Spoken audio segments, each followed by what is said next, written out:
Bendiciones, estamos aquí nuevamente en Protagonistas de la Fe.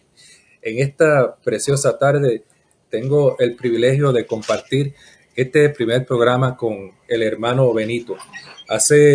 Yo tengo 11 años de casado y ya en el cuarto año de casado pude escuchar una conferencia del hermano Benito sobre escatología, sobre la profecía, sobre el apocalipsis y aprendí mucho y por eso hoy lo he invitado aquí porque sé que muchas personas necesitan escuchar en qué tiempo estamos viviendo y proféticamente sobre todas las cosas. Por eso en esta preciosa tarde le doy gracias a Dios por este privilegio. El hermano Benito también es parte del cuerpo pastoral de la iglesia de la Ola en Fajardo. Así que, sin más preámbulo, bienvenido, hermano Benito, a este especial programa para nosotros y para todos ustedes. Gracias, pastor. Encantado de compartir con ustedes, que son de la gente nueva, de la nueva generación, tu familita, que hemos compartido ya en la iglesia. Así que estamos para servirte y en la medida en que podamos ser útil a educar al pueblo, para eso estamos, para la gloria de nuestro Dios. Amén, cómo no. Pues, hermano Benito, vamos a comenzar de inmediato.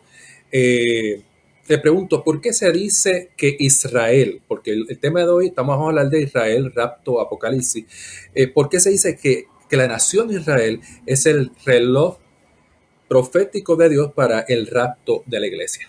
Bueno, cuando hablamos de Israel propiamente dicho, hay que trascender desde Deuteronomio 11:24 y Josué capítulo 1, versículo 3.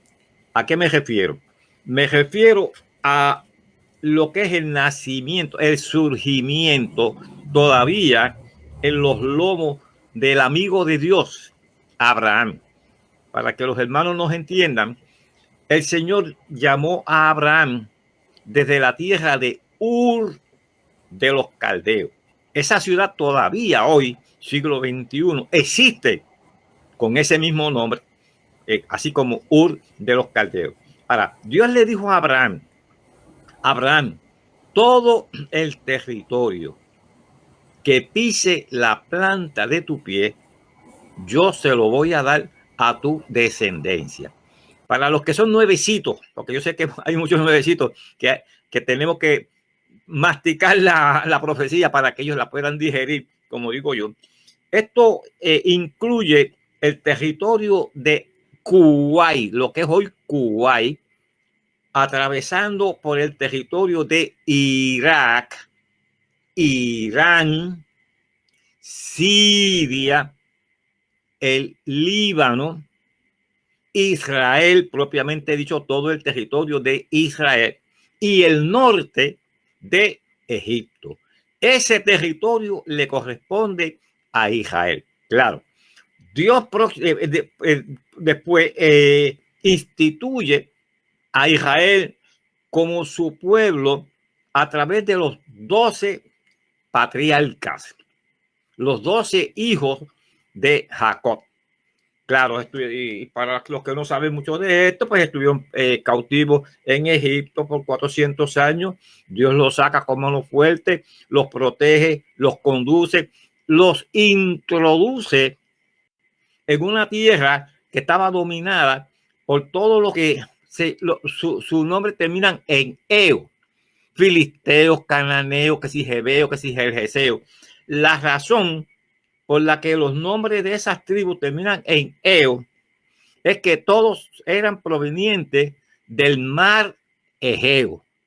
¿Ves? Porque a veces los leemos y decimos, pero Jebeo, Fereceo, Cananeos y qué sé yo, ni qué. Todo lo feo. Todo lo feo, exacto, todo lo feo. Entre ellos, para que se entienda bien claro, entre ellos los enemigos más acérrimos que tuvo Israel, los filisteos. Los filisteos. Y le pregunto, hermano Benito, ¿y los filisteos en el día de hoy son conocidos como? Los palestinos. De hecho, Joshua tiene, porque estuve haciendo una conferencia en estos días y me alegro, varón, que usted me haya preguntado. porque equivocadamente, y hasta lo cantamos, y yo trato de corregir las iglesias en este particular, cuando llega la Navidad, cantamos tierra de la Palestina. De Palestina. Yo no soy cantante, ¿eh? ¿Dónde nació Jesús? Mentira. Jesús no nació en la tierra de Palestina. Jesús nació en la tierra de Israel. Amén. Quien le pone el nombre, y eso lo pueden buscar en cualquier YouTube, en cualquier plataforma de estas ahora, cibernética, quien le pone el nombre de Palestina, y eso es un dato que es bien importante que lo entendamos, a ese territorio de Israel, es el emperador Adriano. Y eso no sucede en la historia hasta el año 135 de nuestra era cristiana. Claro, eso hay una historia demasiada que el tiempo no nos va a permitir explicarlo. Toda una rebelión que se levantan de los macabeos. En los libros apócrifos podemos leer esa historia de los macabeos, o lo leemos en el libro de Josefo, el historiador Josefo. Ahora, Israel, a pesar de ser el pueblo de Dios, delinque, peca y comete el pecado más grande que Dios detecta: idolatría. ¿Ves? En el año 931, antes de nuestra era cristiana, ya se había terminado el reinado del rey David, muy conocido, Reino Unido. Se termina el reino glorioso de Israel bajo la gobernanza de Salomón, el hijo de David. Dice que en los días de Salomón el oro y la plata era tenido por poca estima en el territorio de Israel, porque a esa tierra Dios le dijo a Israel: es tierra que fluye leche y miel. Pero esa prosperidad del pueblo estaba supeditada o condicionada a la fidelidad del pueblo. Y como dije, cuando el pueblo delinque, Dios permite que en el año 931, bajo el mandato de Roboam, aquel muchachito hijo de Salomón, y Jeroboam de Dios, las tribus norte, el reino de Samaria, el reino del sur, el reino de Judá. Para el reino del norte no hay promesas de restauración a corto plazo. Para el reino del sur, promesas de restauración a corto plazo a 70 años plazo. Daniel capítulo 9 explica eso, cuando Daniel ve que termina los 70 años de la deportación de Israel. Entonces él se da cuenta que Israel tiene que regresar de Babilonia a su tierra. Y ahí Dios levanta Isaías capítulo 45, versículo 1. Dios levanta un hombre que le puso nombre 150 años antes de nacer. Se llamó Ciro. Hay una moneda que Israel acaba de acuñar el 12 de mayo del 2018. Escuche bien esta fecha, amado. El 12 de mayo del 2018, el pasado presidente de los Estados Unidos, Donald Trump, declara: yo voy a mover la embajada de Estados Unidos, de Israel, o sea, voy a mover la embajada de Estados Unidos, que está localizada en Tel Aviv. Por eso los bombardeos de estos días a partir del día 10 de mayo, ¿hacia dónde se dirigían? Hacia Tel Aviv, sí, exacto. Y hacia Jerusalén.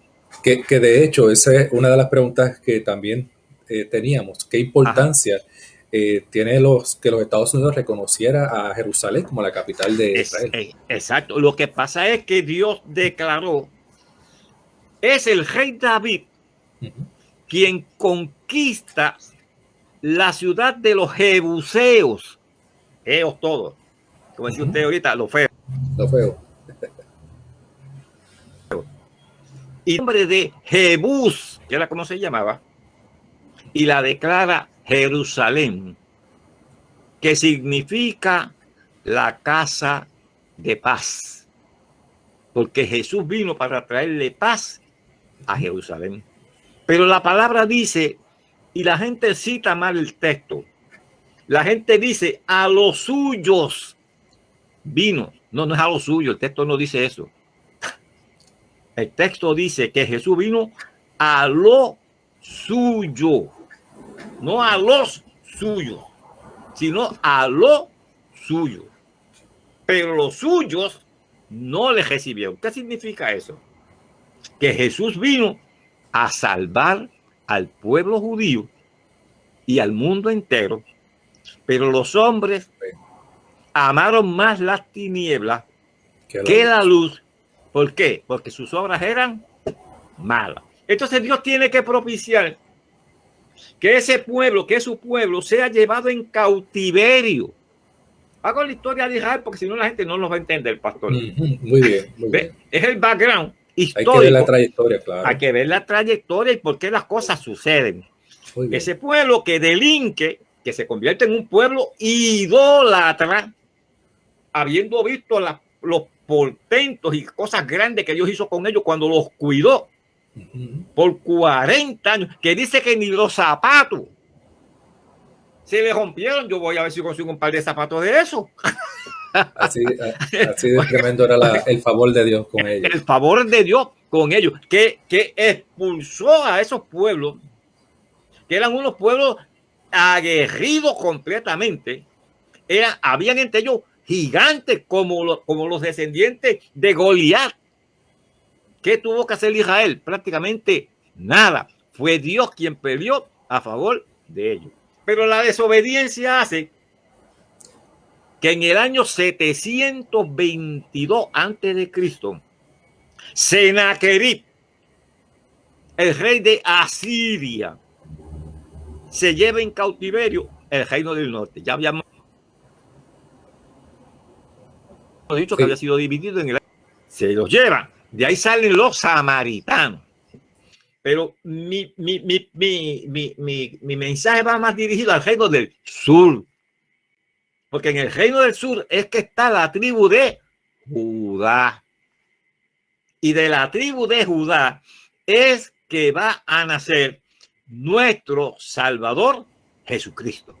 ¿Ve la diferencia? Esa es la diferencia. Por eso es que cuando Dios habla de la tribu de Judá y del reino del sur, dice, ok, los voy a disciplinar y los voy a mandar al cautiverio a Babilonia, pero no los voy a dejar allí.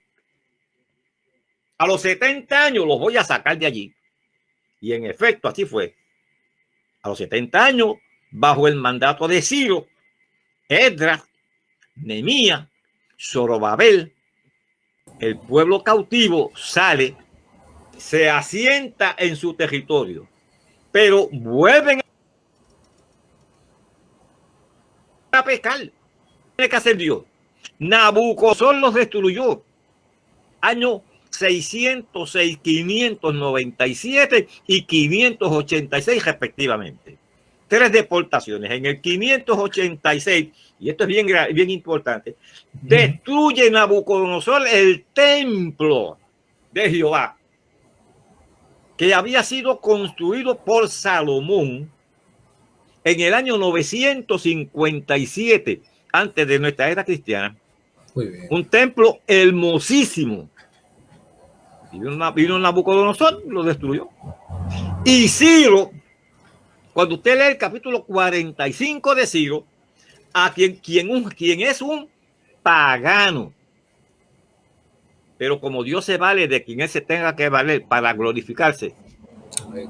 llamó a Ciro mi siervo, mi ungido, y las directrices que da Ciro como rey de los medo-persas, el imperio medo-persa, que es el que somete al imperio de Babilonia.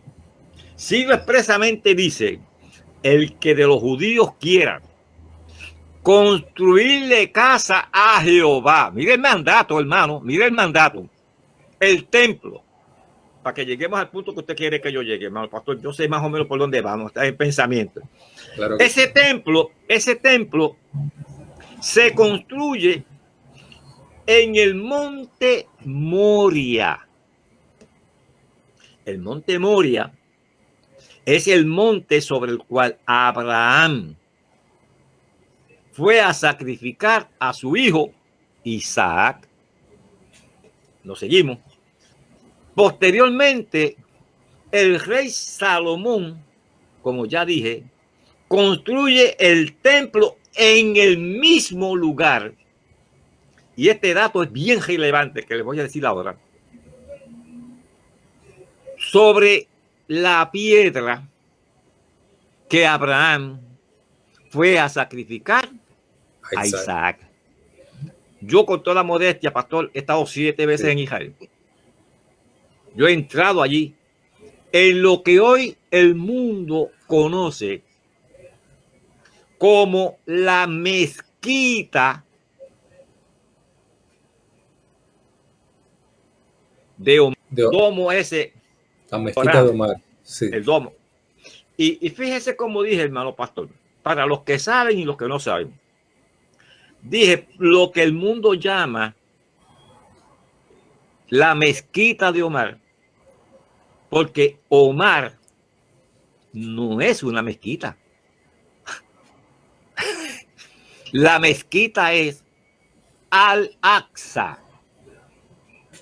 que es la que está al lado de Omar. Porque en Omar no se reza. En Omar no se ora, los musulmanes no hacen nada allí. O sea, la persona, disculpe que le interrumpe, la persona usan ese término como referencia, pero realmente no es ahí el lugar donde donde ellos se reúnen a adorar, ¿verdad?, a su Dios. Al lado, que se llama Al-Aqsa. Pero todo el mundo, y Omar es porque fue el califa Omar en el siglo VIII, el que levanta ahí esa estructura que es hermosísima, pastor. Sí. Cuando uno entra ahí, ahí hay lujo, ahí hay lujo. Pero, ¿por qué la levantaron en el monte Moria? Si los musulmanes gobernaban prácticamente todo el mundo, entonces conocido. ¿Por qué tenían que venir a plantar el tercer monumento de mayor importancia después de Medina y de la Meca, allá en Arabia Saudita? El tercer lugar de mayor relevancia y de mayor importancia en el mundo islámico es la mezquita, lo que la gente llama la mezquita. ¿Por qué la plantaron? Yo soy puertorriqueño, me gusta hablar a los puertorriqueños. ¿Por qué rayos no se la llevaron para las pailas del infierno? Y la pusieron allá. Es que el diablo es bruto, pastor. El diablo es bruto, pero a veces piensa. Mira dónde voy. La plantan en el lugar donde se han levantado los 2 templos al único y verdadero Dios. Porque el diablo sabe que desde ese monte Moria se va a construir un templo próximamente. Y esto nos lleva a Segunda de Tesalonicenses. Capítulo, disculpe, pastor. Sí, hermano, con confianza. Sí. Para tal vez personas que no conocen, ¿verdad?, de la palabra y puede ser que se estén conectando. Sí. Lo que usted ha estado mencionando es que el pueblo de Israel ha construido dos templos. Dos templos. Estamos hablando del mismo templo, pero fue destruido el primero, luego se levantó un segundo y ahora está profetizado levantarse un tercero. Un tercer templo, exactamente, hermano. Ahora, fíjese bien. Ese primer templo, como dije ya, el que construyó Salomón, lo destruyó en el año 586. Se construye un segundo templo, obviamente mucho más modesto. Lo construye un pueblo que viene del cautiverio de Babilonia. Y hay una expresión muy bonita en el libro de Ageo, porque el pueblo, los viejitos que habían visto el templo de Salomón, que ya tenían 90, 100 años, veían la construcción del segundo templo y decían, este no es tan bonito como el primero. Pero el profeta Ageo dijo, la gloria, y sentimos la gloria de Dios, hermano, cuando decimos esto, la gloria de este segundo templo va a ser ¿qué? Mayor que la del primer templo. ¿Por qué fue mayor? Porque en ese segundo templo fue que Jesús ministró. Ahí fue donde Jesús entró. Entró por la puerta de lo que se llama la Hermosa, la puerta oriental, por donde lo sacaron el día que lo llevaron a crucificar. ¿Se está entendiendo? Ahora, como los musulmanes, y déjeme hacer esta observación. Hablamos de los musulmanes como religión versus lo que son los árabes como etnia, como raza. Sí, porque he escuchado mucha gente que como que me los mezclan. No. Los árabes son una raza, una etnia. Y los musulmanes o los islámicos es una religión. Ahora, como dije, el enemigo es bruto, pero a veces piensa, el enemigo sabe que ahí hay que construir un tercer templo, hermano pastor. Que me gusta ser un hombre modesto, pero me gusta hablar de lo que yo he visto. En Israel, ya yo he ido a Israel y yo puedo dar fe de que todo lo que se va a utilizar en el templo que próximamente van a construir los judíos, todo está listo, incluyendo la maqueta del templo, y a los judíos le tomará solamente 90 días en levantar ese templo. Ahora, Israel, señal de Dios. A partir del año 70, de nuestra era cristiana, ese segundo templo fue destruido por el general romano. Tito. Puede mencionar nuevamente el nombre, que el momento se entrecortó. Ajá.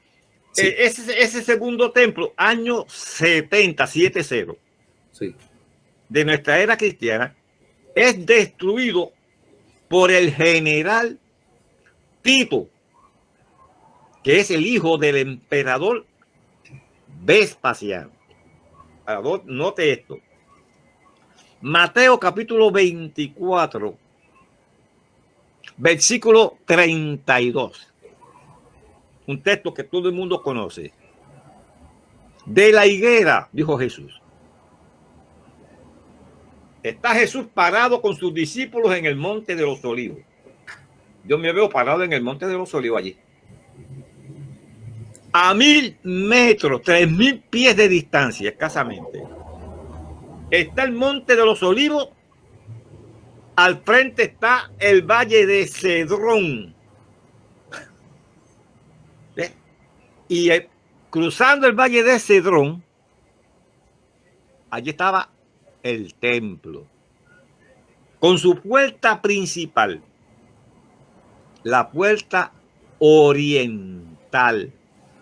Pastor, ¿cómo usted se siente? Que usted está ahora mismo haciendo alusión de un pasaje bíblico. Usted estuvo allí 7 veces. 7 veces está allá. ¿Cómo se siente haber estado allí parado, donde Jesús estuvo allí parado? No, hermano. ¿Qué experiencia es esta? Es una experiencia espiritual que no hay manera de uno describirla. Y como modestia aparte, uno conoce un poquito de la historia. Yo me paro en el Monte de los Olivos y yo me transporto a Ezequiel capítulo 11. Déjenme decir exactamente el versículo 23. Léase en el capítulo 11 del profeta Ezequiel, cuando dice que por causa del pecado de Israel, la gloria de Jehová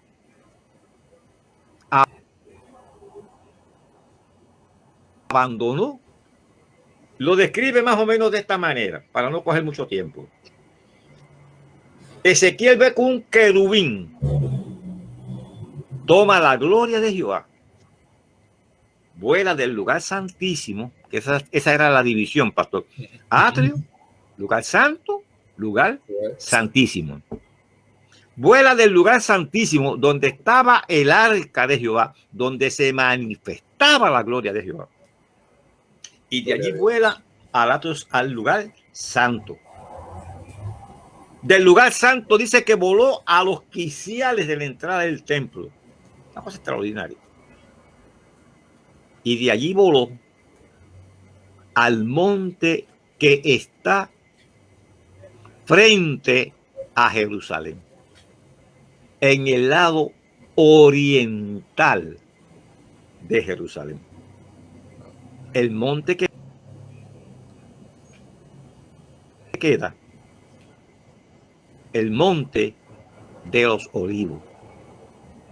Y algo que quizás nunca hemos observado es por qué Jesús bajaba desde la Galilea al norte, bajaba a Jerusalén, que no se dice bajaba, porque a los judíos no dicen bajaba a Jerusalén. Subían a Jerusalén. Pastor, muy bien, pastor. Fíjense que nunca se dice bajaban. Y aunque vienen del norte hacia el sur, si fuera en nuestro vocablo, es que bajar, no dicen bajar. Ellos dicen subir a Jerusalén. Sí. Y Jesús subía a Jerusalén, pernoctaba en el templo, pero tan pronto se acababa todo en el templo, ¿para dónde se iba Jesús? Al Monte de los Olivos, donde estaba la gloria de Jehová. Hello. Eso es lo que explica por qué Zacarías capítulo 14, cuando habla de la segunda venida física, no del arrebatamiento de la iglesia, de la segunda venida física de nuestro Señor Jesucristo, sus pies no se asientan en el templo que van a construir los judíos. ¿Dónde se van a asentar sus pies? ¿Dónde se van a depositar sus pies? Sobre el monte de los Olivos. Y léase Zacarías. Estoy citando de memoria, espero no equivocarme. Y léase Zacarías capítulo 6 y verso 13. Que dice, y aquel varón cuyo nombre es el renuevo. Y renuevo ahí está con letra mayúscula. Y si está con letra mayúscula, en nuestra gramática eso significa que es una divinidad. Hello. Y dice que él viene y toma la gloria de Jehová desde el monte de los olivos y la introduce en el templo milenial que él va a traer para ubicarlo en el monte Moria. Bueno, espérese un momentito. Cuando Israel es deportado en 2 ocasiones, repito, 586 antes de Cristo por Nabucodonosor, 70 por el emperador Vespasiano y su hijo Tito, que comandó el ejército romano. Eso por el mundo. 2000 años. Jesús ha dicho, que me comencé a citar, de la higuera, Mateo 24:32. ¿Por qué Jesús se refiere a Israel como la higuera? Joel capítulo 1 y Joel, ese mismo capítulo, el verso 6 y 7, identifican a Israel como la higuera de Jehová. O sea que aquí no hay nada al azar.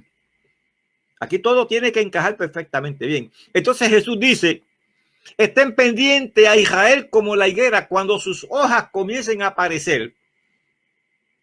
Sepan que el verano está cerca. Pero a mí me gusta el verso 33. Porque el verso 33 añade un elemento muy particular. Y dice, no es que estoy cerca, estoy a la puerta. Pastor, una cosa es cerca. Una cosa. Y otra cosa es a la puerta. Quizás no nos damos cuenta a veces de esas pequeñeces que parecen en la pero esos son los elementos a que hay que estar pendientes. Escuche bien. Tremendo detalle. Sí. Mire, Mateo 24, 33. Yo no busco a veces en la Biblia porque por la cuestión de avanzar, pero a veces es bueno que vayamos a donde tenemos. Mire cómo dice, de la higuera, el 32, aprended la parábola. Cuando ya su rama está tierna y brotan las hojas, sabéis que el verano está cerca.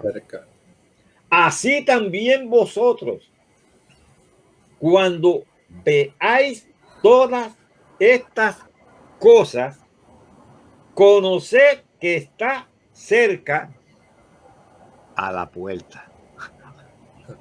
La complejidad. O sea, Jesús está diciendo, Israel, que está perdido en la diáspora, esparcido por todo el mundo. Yo los voy a recoger. Que es lo que estamos viendo. El profeta dice, sí. Dile a las naciones del mundo, deja venir a mi hijo del norte, deja regresar a mi hijo del sur, deja regresar a mi hijo del este, deja regresar a mi hijo del oeste. Pero eso, acá los puertorriqueños decimos que del dicho al hecho hay un gran trecho. Y Dios le dijo al profeta Isaías en el capítulo 66, búsquelo, capítulo 66 de Isaías, en el versículo 8, Dios le dice al profeta Isaías, mire,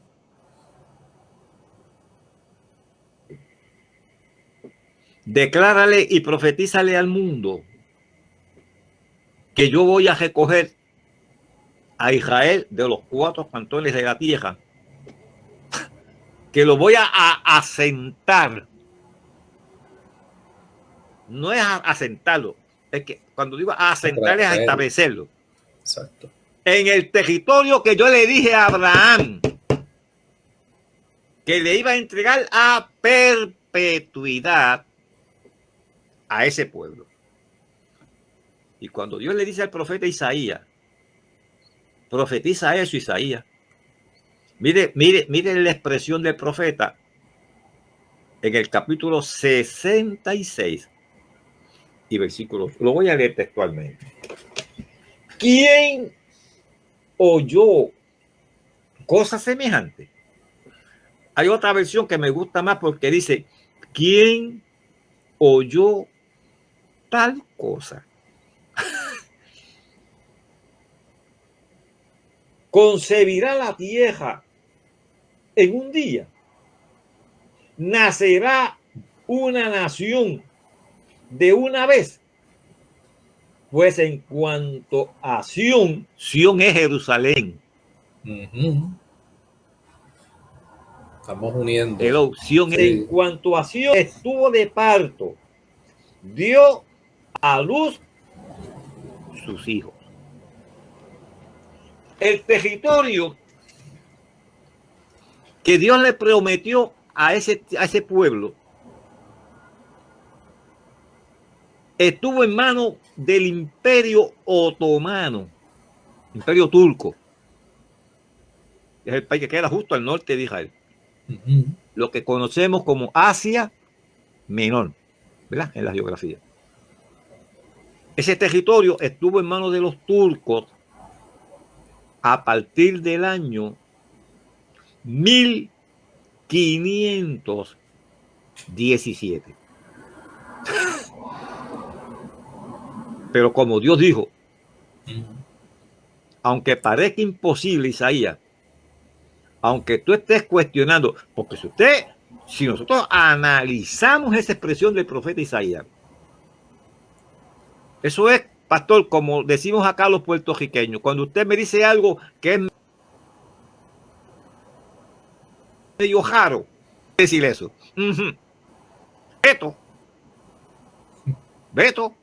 Veto a saber cómo se va a cumplir. Lo que está demostrado ahí en ese versículo 66, verso 8, es la complejidad de que eso se cumpla. Pero como Jesús dijo que se tenía que cumplir, surge la Primera Guerra Mundial. Usted me dijo, pastor, que le hablara algo de Estados Unidos. Vamos a montarlo en este poncito ahora. Muy bien. Busque su Biblia, Génesis, capítulo 48, desde el versículo 17 en adelante. Usted va a leer ahí que dice que Jacob, el padre de los 12 patriarcas de Israel, las 12 tribus de Israel, su hijo José había sido vendido por sus hermanos a Egipto. El faraón, para los que no conocen mucho de la historia bíblica, ¿verdad? El faraón ha tenido unos sueños que lo inquietaron. Unas vacas flacas que se comían las vacas gordas, ¿verdad? 7 años de prosperidad y 7 años de hambre. Y Dios en su sabiduría utiliza lo que parecía un daño a la vida de José, ser arrancado de su casa, ser llevado, vendido como esclavo a Egipto. Lo metieron preso en Egipto. Pero cuando el faraón tiene el sueño, el que lo interpretó fue José. Y eso se llama cuando lo que Dios hace no tiene sentido. Y ese sueño catapultó a José hasta ubicarlo en la posición del gobernador de Egipto. Claro, esto tiene unas variantes históricas, que si eran los Hicsos los que dominaban el norte de Egipto, que habían expulsado a los faraones. Eso yo lo sé, porque yo estudié un poquito de la historia, modestia aparte, pero yo no me voy a meter en esos revoluciones. Si alguien se quiere meter en ellos, nos sentamos un día y yo lo despalillo en un momentito. Pero lo que quiero que se entienda de momento es que ese José ahora está en Egipto, escuche bien, se ha casado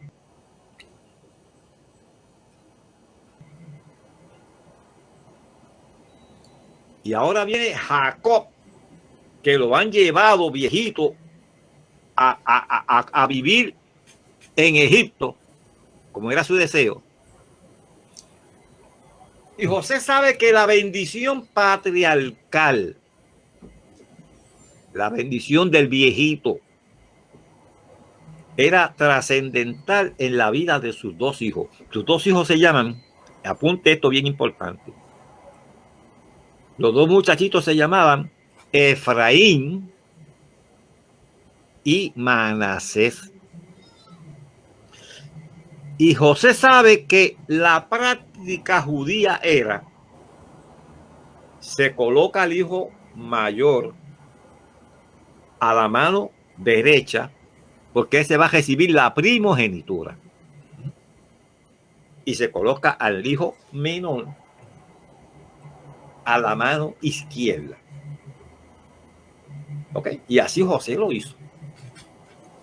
Pero cuando Jacob fue a bendecir a los muchachos, Jacob hizo esto. Para que se vea. Cruzó los brazos. Yo lo leí ahí después con calma. Y José regañó al viejito. Regañó al papá. Y le dijo, papá, yo sé que usted está ciego. Estaba ciego. Y yo coloqué a los muchachos en conformidad con la usanza, con la práctica, porque yo conozco la práctica que se coloca al mayor a la mano derecha y al menor a la mano izquierda, para que el que va por la mano derecha sea más bendecido que el que va por la mano izquierda. Así que usted ahora me va a bendecir más al menor que al mayor.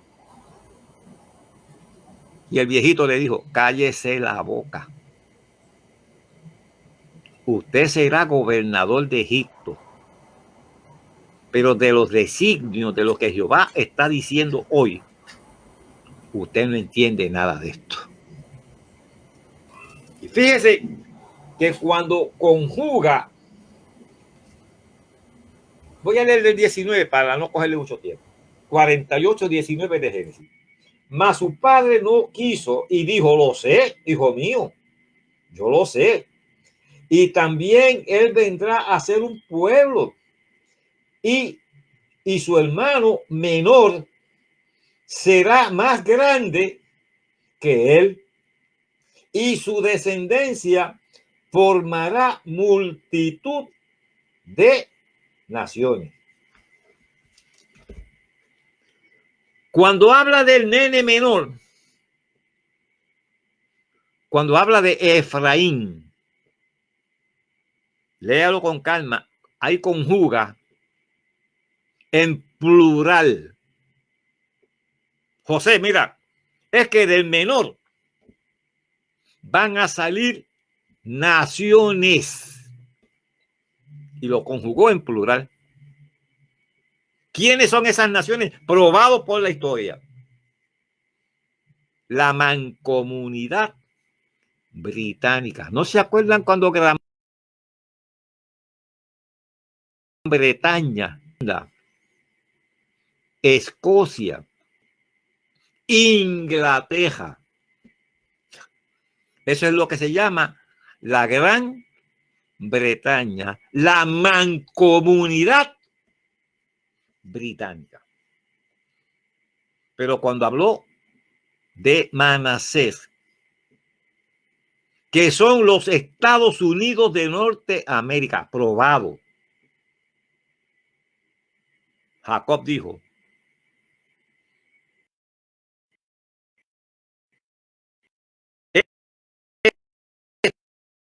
de Manasés es un solo pueblo.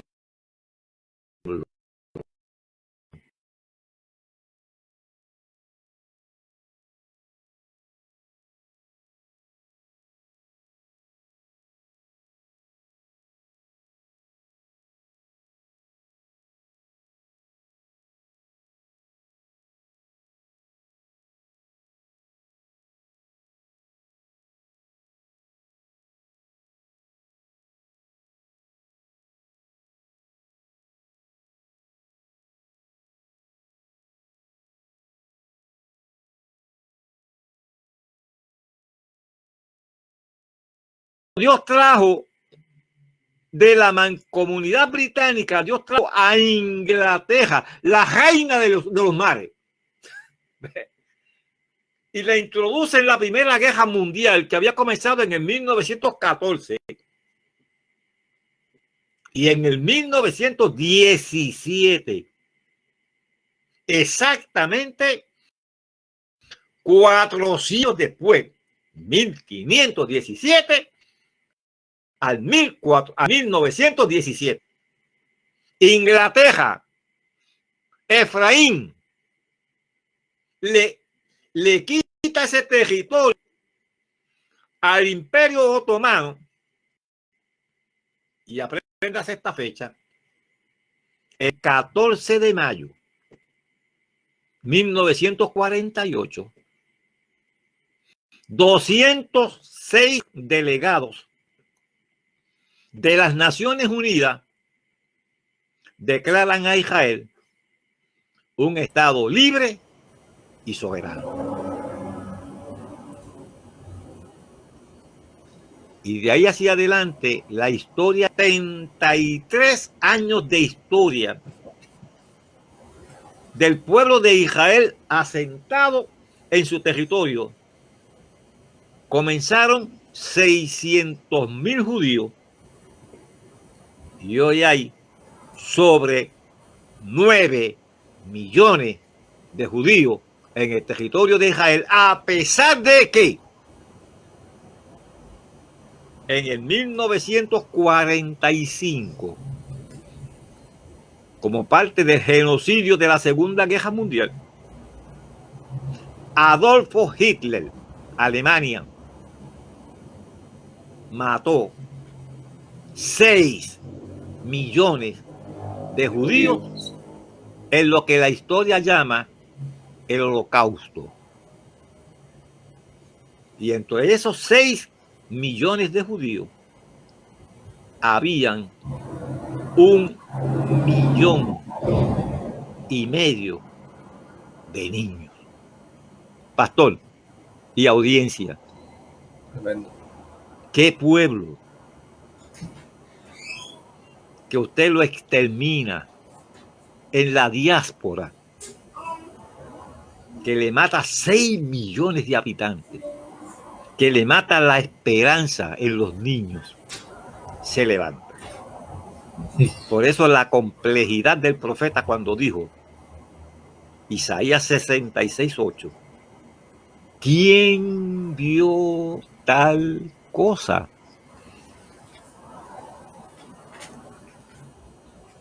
¿Cuáles han sido las dos naciones más protectoras? Inglaterra y los Estados Unidos. De ahí la importancia de lo que hizo el presidente Trump. Hermano, que mucha gente dijo que si era loco. No. Vamos a ver las cosas como son en el contexto profético. Le digo esto solamente para la gloria de Dios. Cuando se suscita la elección de Trump,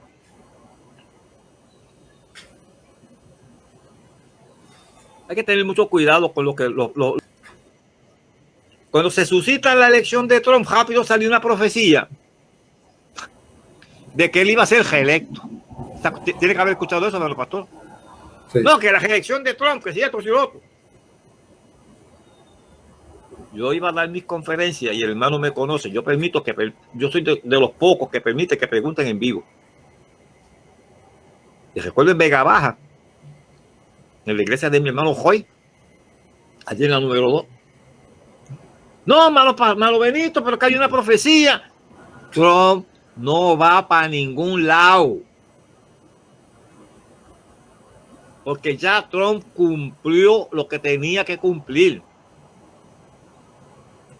El 14 de mayo del 2018, Israel cumplía 70 años. Los mismos años que cumplió en el cautiverio. Hello, 70.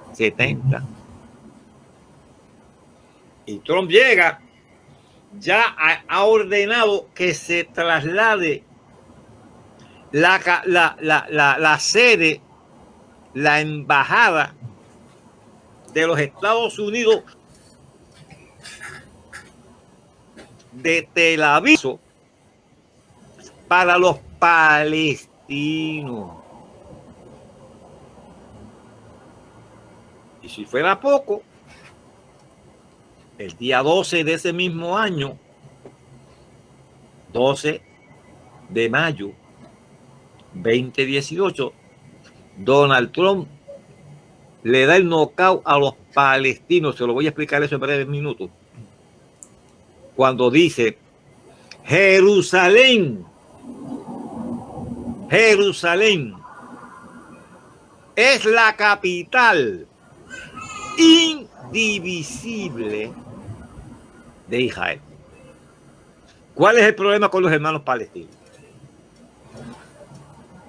Los hermanos palestinos, desde los tiempos de aquel individuo que se llamó Yasser Arafat. Pastor, tenemos un problema, y es que nuestra audiencia ahora casi toda es de menudo para acá. O de reencuentro. Como son de menudo para acá, usted le habla de Yasser Arafat y de toda esta gente de Menachem Begin en Israel. ¿Con qué se come eso? Arafat fue el hombre que fundó lo que hoy se llama todavía la Organización Pro Liberación de Palestina. Palestina, que ya hemos establecido que ese nombre se lo pone el emperador Adriano en el año 135 de nuestra era cristiana. Así que Jesús no nació en ninguna Palestina. Esa es una estrategia, y Joshua lo tiene aquí bien demarcado en el vocablo desde el griego. Y eso es bueno que usted lo vea por el Salmo 83. Después se lee el Salmo. No voy a dejar que lo lea porque no lo van a leer. Pastor, déjenmelo, lo voy a buscar de una vez, ya que estoy aquí. Mire el Salmo 83. En el Salmo 83, mire cómo se expresa aquí los enemigos de Jehová. Mire. Oh Dios, no guardes silencio, no calles. Oh Dios, ni te estés quieto, porque he aquí que rugen tus enemigos, y los que te aborrecen alzan cabeza. Contra tu pueblo han consultado astuta y secretamente. ¿Contra quién? ¿Contra quién? Contra tu pueblo. ¿Qué es ese pueblo? ¿Quién es ese pueblo? Israel. Mire qué clase de salmo. Han entrado en consejo contra tus protegidos. Habrán pecado, habrán delinquido, pero son el pueblo escogido por Dios. Y como Dios es soberano, el Salmo 24, ¿qué es lo que dice? De Jehová es la tierra, su plenitud, el mundo y todos los que en él habitan. Y allá en el campo de donde yo vengo, pastor, de Mateplátano, dicen que yo con lo mío hago lo que me dé la gana. Y como de Jehová es la tierra y su plenitud, él se complació en darle ese territorio a Israel. ¿Y quién puede cuestionar eso? Ahora, mire lo que dice el Salmo. Han dicho, venid y destruyámoslo para que no sean nación y no haya más memoria del nombre de Israel. Entre los pueblos que están ahí, que se los puedo mencionar, no me voy a meter en esos problemas de poner, sencillamente o lo hago rapidito, vaya, para no molestarlo mucho. ¿Quiénes son esos pueblos? Mire bien, ¿quiénes son esos pueblos? Verso 6. Las tiendas de los edomitas. Edom es Esaú. Igual que cuando usted lee Monte Seir, eso es Esaú. Eso es lo que hoy se llama Jordania. Y los israelitas, los árabes, Moab. Y los agarenos, Jebal, que es el Líbano, Amón. Cuando usted habla de Edom, ahí van a hacer la clasecita después de geografía. Cuando usted habla de Edom, Amón y Moab, usted está hablando de lo que hoy se llama Jordania. La Transjordania, porque queda al lado derecho del río Jordán. Pastor, leemos los periódicos a veces, Cisjordania. Y no nos preocupamos por buscar por qué Cis y Transjordania. Lo vemos como el papagayo. Cisjordania es la que está al lado izquierdo del Jordán. Esa es la Cis, la que está antes de. Ese es Cis, antes de. Quien demarca todo ese territorio de norte a sur es el río Jordán, que nace en 3 países, el único río que nace en 3 países. Siria, Líbano, Israel. Yo he estado allí donde nace el Jordán. Se llama Bania, el lugar. La gloria es de Dios. Hasta allá arriba yo me he trepado. Donde nace el río Jordán. Y parece como si fuera la columna vertebral del cuerpo nuestro, de norte, ¿verdad? A sur. Pastor, que desemboca en el mar. Pastor, quería preguntarle, ¿sabe que el acuerdo, Pastor, entre esos países de Edom, sí. ¿Me escucha, Pastor? Amón y Moab, que reiteramos, sí, es Jordania, resalta la profecía que entre esos enemigos de Jehová, para destruir a Israel, están los filisteos. Pastor, ¿me escucha? Rosa, tú tenías ahí lo de los filisteos. Pastor, ¿me escucha? ¿Quiénes son hoy los filisteos? Pastor. Van a tener que hacer una clasecita de geografía, pastor. Pastor, ¿me escucha? Va a haber que buscar la margen occidental del río Jordán. Pastor, ¿me escucha? Mar Mediterráneo. Y ahí mismito en la costa del mar Mediterráneo. Sí. Pastor, ¿me escucha, pastor? Gaza. ¿Me escucha? ¿Desde dónde es que le están disparando a Israel? Pastor. ¿Dónde es que está establecido el grupo Hamas o Hamas, los terroristas, que el día 10... Pastor, ¿me escucha? Ahora, día a Israel. ¿Saben por qué lo están bombardeando? Porque los palestinos están exigiendo que Jerusalén, la ciudad de Dios, la que Dios ha dicho, el que se meta con Jerusalén, es como si tocara la niña de mis ojos. Adoramos a Dios. Pastor, pero el diablo sabe que Jerusalén es donde se va a establecer el templo. Yo no sé si me hago entender. Pastor. Y la mezquita está ubicada sobre la roca, ya le expliqué, No sé si me están donde escuchando. Salomón levantó el primer templo y donde se levantó el segundo templo, y sobre esa roca va el lugar santísimo. Pastor, ¿me escucha? ¿Me escucha, De pastor? buena fe o por desconocimiento, que están postulando que es factible que los judíos construyan su tercer templo y que al lado de Al-Aqsa y de Omar, eso es no. ¿Sabe Pastor, por qué eso es no? me escucha, pastor. Porque Pastor. contradice Ezequiel capítulo 43, verso 12. Pastor, ¿me Ezequiel escucha? escribe sobre el templo en el capítulo 43 de su libro y dice, esta es la ley de la vi en la iglesia donde estuve predicando, mi sobrina Neri, que dice, esta es la ley del templo.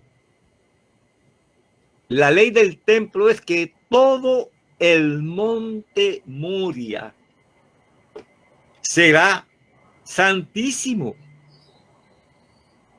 Entonces, señores, Monte Moria no puede ser santísimo si desde el mismo lugar se va a establecer adoración a Jehová y a Alá, el Dios de los musulmanes, porque Dios no comparte su gloria con nadie.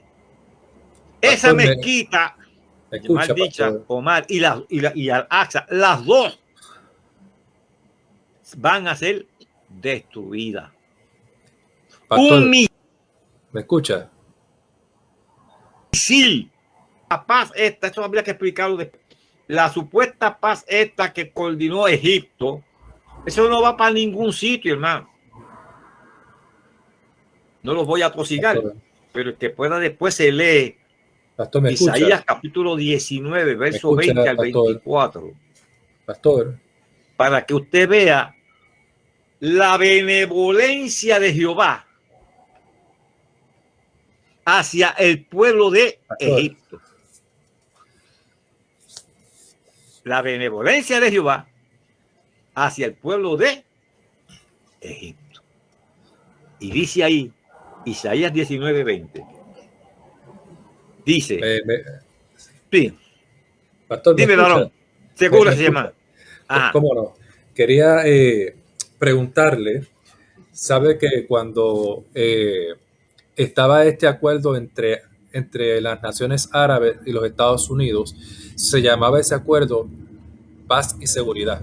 Paz y seguridad. Seguridad. Hay un versículo bíblico que precisamente hace mención cuando digan paz y seguridad. Vamos a ver. Primera de Tesalonicenses 5, 3. Bien. Y es muy bueno que lo haya traído, pastor, porque Sí. la gente está confundida porque se cree que es cuando haya paz y seguridad. No, el verso no dice eso. Usted lo citó muy bien. El verso dice, y cuando digan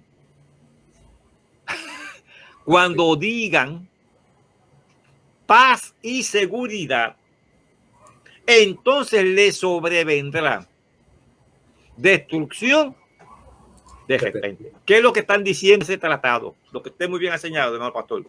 Ya hoy están diciendo paz y seguridad del arrebatamiento, porque la paz y la seguridad, quien la va a postular para Israel es el anticristo. Pero nosotros, la iglesia de Cristo, no vamos a estar aquí para ese tiempo. Por eso le quería preguntar, entonces en este momento, hoy 2 de junio de 2021, ¿Dónde nos encontramos proféticamente? En el libro de Apocalipsis. Yo diría que las 12 menos un segundo. Las 12 menos... varón, mire, hermano, nos falta tiempo para demarcar todo el cumplimiento profético de cosas que parecían inverosímiles, de cosas que parecían irrealizables, como por ejemplo lo que acabo de citar, Isaías 66. ¿Quién vio tal cosa? La tierra va... De que una nación se pudiera hacer nación en un día. Y eso de un plumazo, sin pedirle permiso a nadie ni consultarlo, porque Inglaterra conquistó el territorio. Efraín conquistó el territorio. Y como son primos... ¿Pudiera abundar un poquito sobre esa última pregunta, Pastor? ¿Pudiera abundar un poquito en la medida que se pueda sobre esa última pregunta de dónde nos encontramos hoy, 2 de junio, en términos proféticamente en el libro de Apocalipsis? Yo le diría, hermano pastor, que aquí no falta nada, no hay. Y yo invito, yo soy un estudioso, pero un estudioso abierto a aprendizajes. Sí.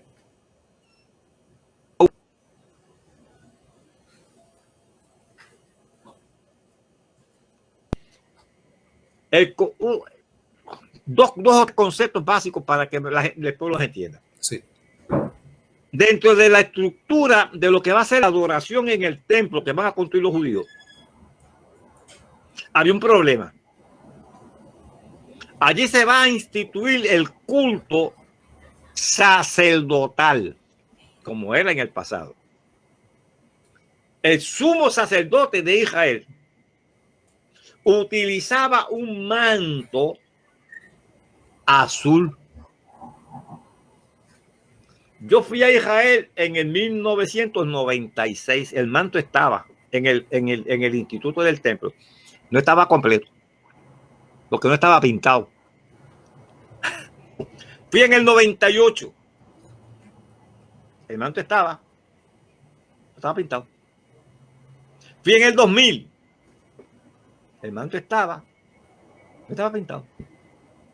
¿Por qué no estaba pintado? Y yo lo tengo retratado y yo solo lo tiene retratado. Tengo una anécdota de eso. Mi hijo se me perdió en Israel, Junito. Porque ellos no permiten que retraten esas cosas. Y yo le dije a mi hijo, toma la cámara. Yo voy a entretener al tipo este aquí. Y tú me retratas. Yo le pintar ese manto azul. Se utiliza el fluido como de un caracolito. Nosotros somos de pueblo costero, sabemos lo que es un caracolito. Pero para pintar ese manto, 4,000 caracolitos. Y no había ni uno. Pero en 2000 años, escuché bien, en 2000 años no apareció ni un caracolito de eso. Yo estuve ahora en Israel en el 2012. El manto ya está pintado. Wow. ¿Se entiende lo que estoy diciendo? Señal del último tiempo. Para los judíos que van a subir al monte Moria a construir el templo cuando se caiga la mezquita, escuche bien esto, al judío ortodoxo, entiéndase que es el judío ortodoxo, los religiosos, los recalcitrantes. Esos son los que tienen la chiva. La chiva, los gojitos, que no trabajan, lo único que ellos hacen es estudiar la Torá, el Pentateuco. Cuando yo voy a Israel y yo voy a subir al monte Moria, dentro del muro de los lamentos, el guía me dice, pastor, usted sabe que yo no puedo subir a esa explanada donde están las mezquitas, porque ahí se adora una divinidad que no es Jehová. Y si yo subo ahí arriba, yo no me puedo reincorporar al pueblo, porque me convierto en inmundo. Hello.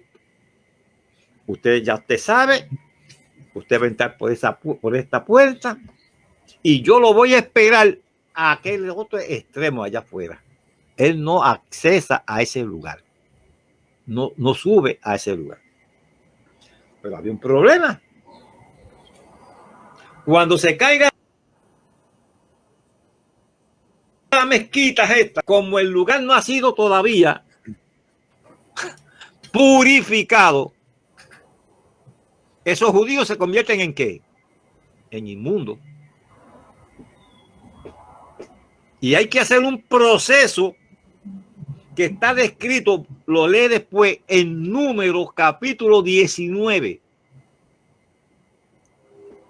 La famosa vaca alazana, la vaca roja. Hello.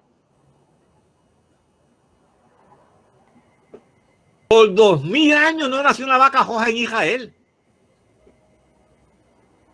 O sea, los caracolitos por 2000 años. Hello, no sé si me hago explicar. La vaca roja. Yo fui a Israel en el 1998 a ver esa vaca. Nació en octubre de 1996.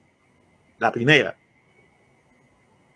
Y todas las portadas de todos los periódicos del mundo.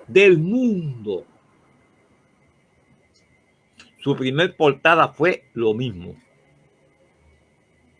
Nacimiento de vaca alazana, de vaca roja en Israel, causa gran expectación. ¿Por qué gran expectación? Pues porque no nacía ninguna en 2000 años. ¿Qué importancia tiene la vaca roja para el proceso del templo y la purificación? Okay. Purificación. Números capítulo 19. Hay que matar esa vaca. Sí. Con su ceniza. Hermanos, que allí están las balas hechas en oro. Los recipientes en oro. Donde se va a vertir, a echar la sangre de esa vaca. Donde se va a quemar. Con qué se va a recoger. Y eso lo mezclan con hisopo y todas estas cosas que están ahí en Números, capítulos. No lo voy a leer para bajar tiempo. Y eso es el procedimiento para purificación de los inmundos. O sea, repito, que los que van a subir a trabajar allí, como todavía no ha sido purificado, son inmundos. Ahora, esa vaca le salieron cabellos blancos. Porque la vaca tiene que ser perfecta. Pero escuche esto, amado. En agosto. Escuche bien ahora. En agosto del año 2018 nacieron las últimas vacas rojas en Israel. Y hasta el día de hoy, 2 de junio 2021, esas vacas siguen siendo perfectas. No sé si se entiende el mensaje que estoy diciendo. Conforme a Génesis, capítulo 15,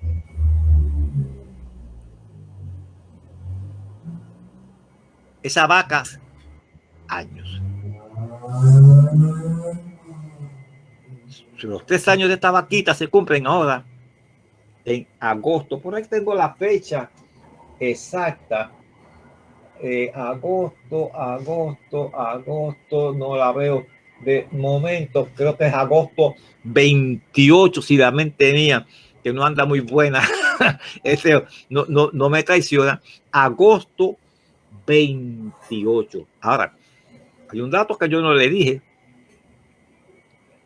Los dos templos de Jerusalén, los dos, que fueron destruidos en el mes de agosto. Tremendo, ¿no? Yo no sé si hay casualidad, pastor. Las vacas nacen en agosto. Y los dos templos, agosto 586 y agosto del año 70, respectivamente, los dos templos fueron destruidos. Y la vaca nace en agosto y cumple los 3 años en agosto. Yo me estoy estipulando tiempos y sazones, que es lo que la Biblia me autoriza. Lucas capítulo 21 dice: cuando ustedes vean estas cosas, erguíos, levanten sus cabezas, vuestra redención está cerca. Termino diciéndole esto.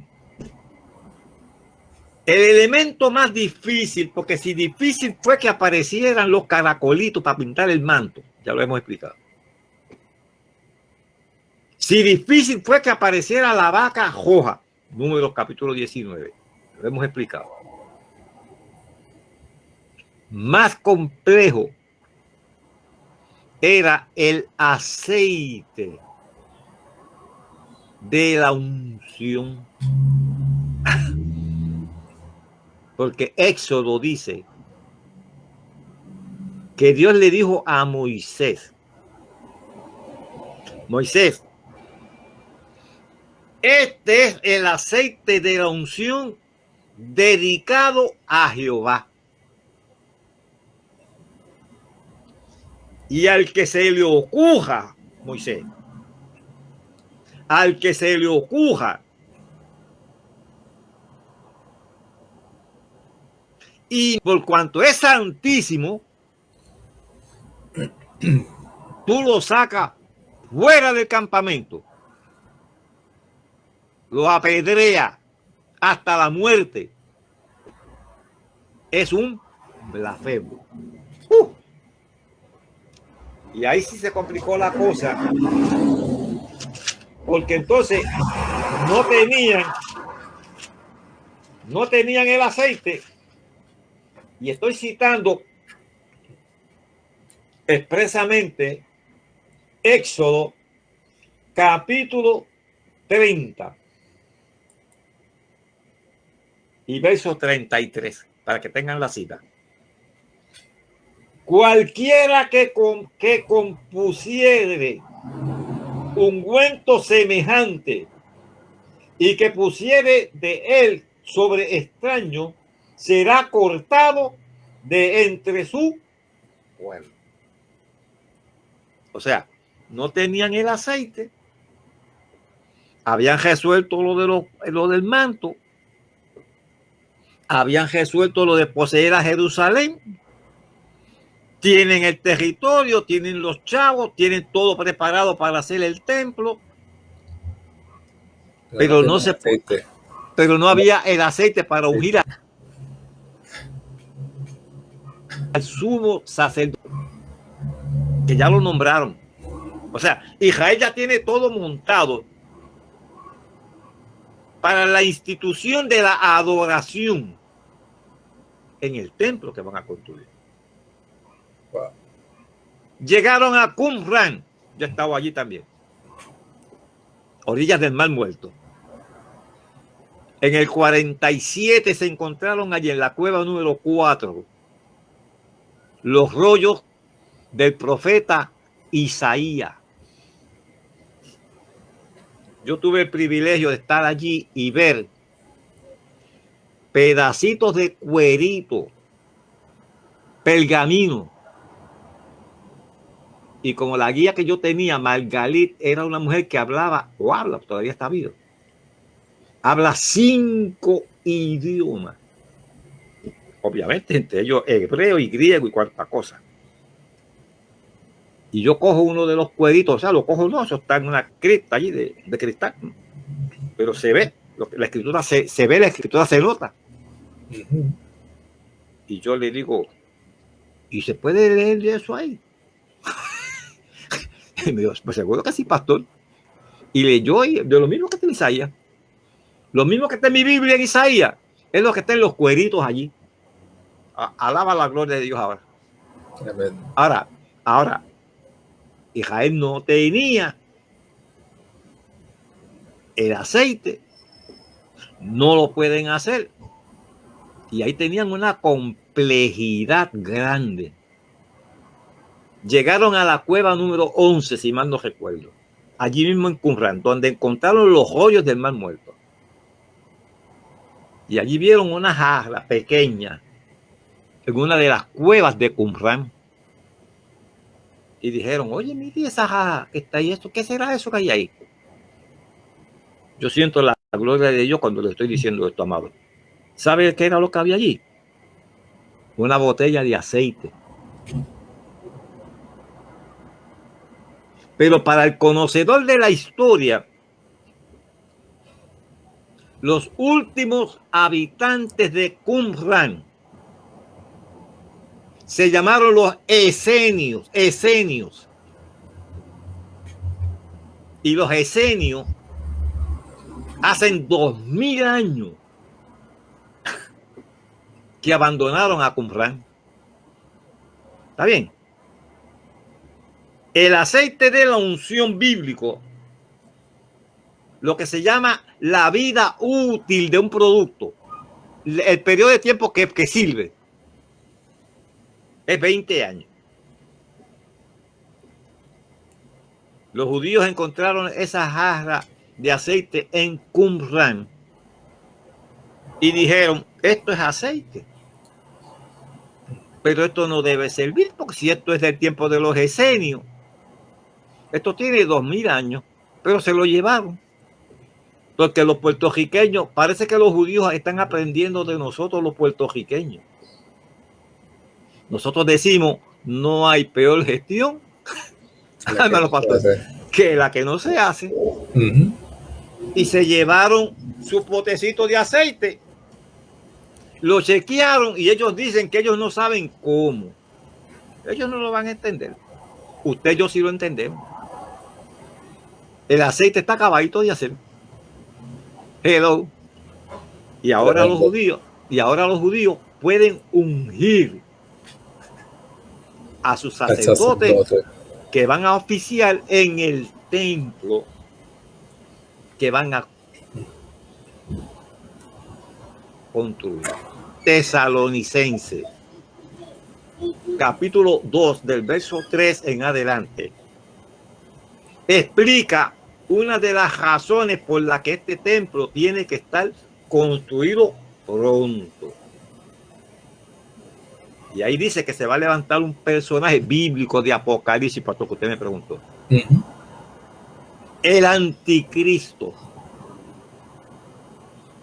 Y dice que este inicuo se opone a todo aquello que se llame Dios y que sea objeto de culto, se va a sentar en ese templo declarándose que él es Dios. El anticristo va a salir de Dinamarca. Es una de las 10 naciones, que hoy hay 12. Se tienen que reducir a 10.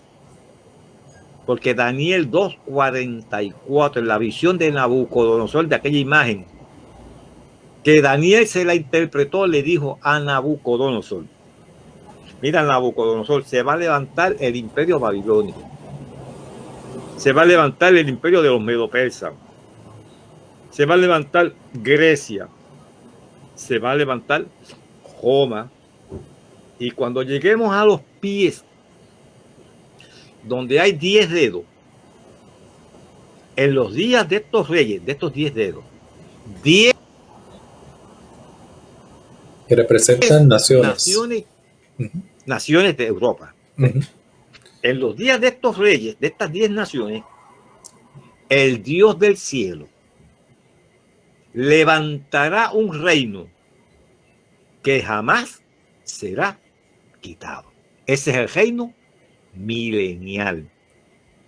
Si ya hoy, al 2 de junio del 2021, al 1 de enero de 1999,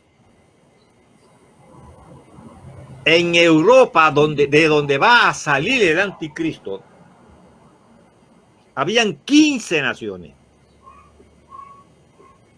Pero no puede ser 15, porque usted no tiene 15 dedos, a menos que tenga 3 piernas.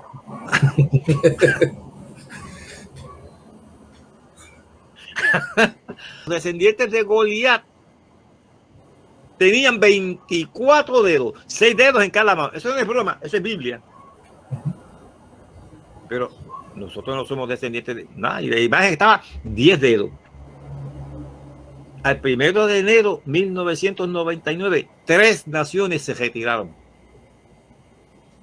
Hoy quedan 12.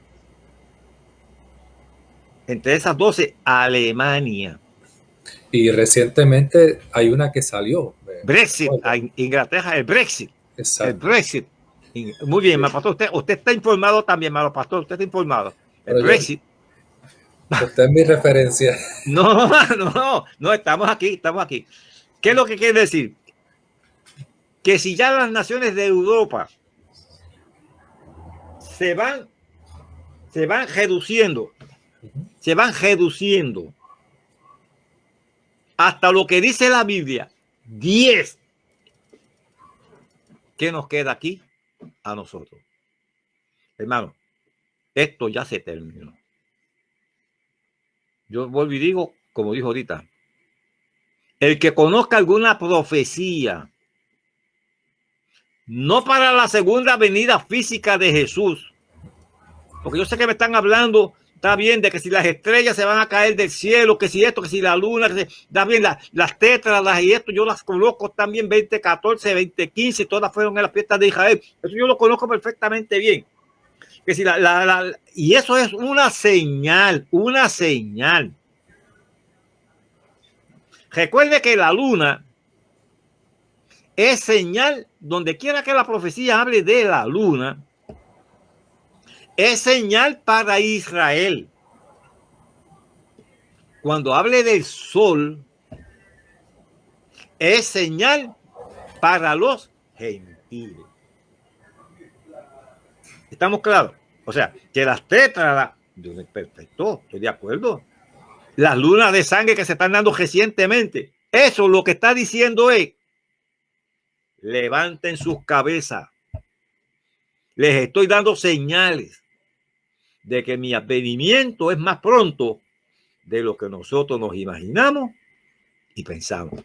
Pastor, lo felicito, le agradezco que usted me haya dado este privilegio de llegar hasta su audiencia. Amén. Bendecimos al pueblo en el nombre del Señor. Y gracias por la deferencia para con este viejito, que ya estoy bastante, ya cumplí 76, que son buenos. Cómo no, gracias a usted por aceptar la invitación y por traer dirección, ¿verdad? Profética, para que todos aquellos que conocemos al Señor podamos ubicarnos y estar apercibidos para la venida del Señor, más bien el rapto de la iglesia. El rapto de la iglesia. Que es lo que estamos esperando. Así que hoy más que nunca, yo le digo a mi iglesia, y usted me podrá corregir en eso, pero entiendo que esta generación es una generación privilegiada, y cuando hablo de generación no me refiero a jóvenes necesariamente, sino que todos los que nos ha tocado vivir ahora. Exacto, porque hemos visto el cumplimiento, Estamos viendo cosas que otras personas en otro momento nunca vieron, con un avance, con una agilidad, una rapidez impresionante. Exacto, hermano pastor. Y claro, somos responsables de eso. Sí. Como dice Lucas 12:47. Lucas 12:47 dice: aquel siervo que conociendo la voluntad de su Señor, aquí es que está el problema, la voluntad del Señor, no se preparó ni hizo conforme a la voluntad de su Señor. El conocimiento que Dios está proyectando, que nos está permitiendo ver el cumplimiento ahí frente a nosotros. Dice, ese siervo será azotado mucho. ¿Por qué? Porque tuvo el privilegio de vivir en tiempos, como usted muy bien ha señalado, hermano pastor, en tiempos de cumplimiento de cosas que parecían que eran improbables, pero Dios ha permitido que nosotros las podamos visualizar, pero no es meramente para aprendizaje, es para ponerlo en práctica, para allegarnos al Dios que nos ha llamado. Sean bendecidos todos en esta noche y apercíbense con todas estas palabras proféticas, muy bien explicadas y que nos ubican en el momento que nos ha tocado vivir. Creo que este es un tiempo donde se ha evangelizado en toda la historia, pero si todavía nosotros podemos alzar nuestra voz y predicar a Jesucristo, sigámoslo haciendo hasta ese momento que suene esa trompeta y que entonces aquellos que estén aquí, que amen al Señor, puedan subir a la presencia de Dios. Dice la Biblia que los muertos en Cristo resucitarán primero. Y nosotros, los que hemos quedado, seremos arrebatados y juntamente nos encontraremos con el Señor en el cielo. Exacto. Primera de Tesalonicenses 4:13 en adelante. Ahí lo tienen claramente lo que usted acaba de señalar, hermano pastor. Bueno, pues, déjeme, antes de despedirme, agradecer a mi técnico. Claro que sí. A mi técnico, Joshua. Yo estoy quedado atrás en cuestión de la tecnología, pero Joshua, y él sigue siendo el mismo joven humilde, porque yo siempre digo que la humildad es lo más que debe caracterizar a uno. Amén. Pero Joshua es un estudiante de ingeniería, ya hizo su primer año en el colegio de Mayagüez. Tremendo. En ingeniería de esto mismo, de tecnología. Así que como él es el que sabe de esto, pues a él es que abuelo tiene que recurrir. Así que gracias, Joshua, y gracias a ustedes, mis amados hermanos. Cómo no, muchas bendiciones a todos. Así que esto ha sido Protagonista de la Fe, donde usted es el protagonista y Dios es el escritor y editor de su historia. Dios le bendiga y gracias por habernos acompañado en esta experiencia tan maravillosa.